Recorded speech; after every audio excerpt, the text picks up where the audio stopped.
La Côte d'Ivoire et le Ghana ne valideront pas le rapport préliminaire commandité par le département américain du travail relatif au travail des enfants dans le pays. À travers un communiqué, le Comité national de surveillance des actions de lutte contre la traite, l'exploitation et le travail des enfants, présidé par Dominique Ouattara, la première dame de Côte d'Ivoire, a fustigé ce rapport jugé non objectif.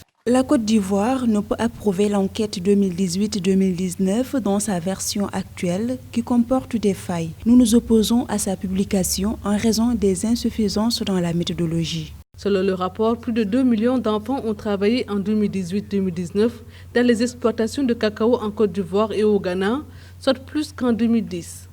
La part des enfants de familles impliqués dans la production de cacao serait passée de 44% en 2013-2014 à 46% en 2018-2019.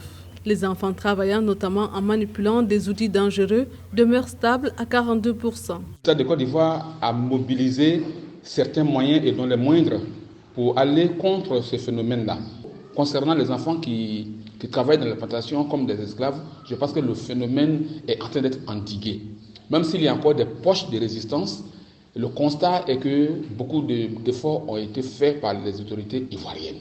Même l'ONG dirigée par la première dame s'est vraiment investie dans cette opération. Les autorités reprochent notamment aux auteurs de l'étude la démarche utilisée dans les comparaisons entre les données de 2018-2019 et certains chiffres collectés sur la période 2013-2014 qui étaient déjà biaisés. Si les scientifiques ont reconnu des erreurs dans les données de 2013-2014, ils indiquent cependant avoir pris des mesures pour que les conclusions du rapport ne soient pas faussées.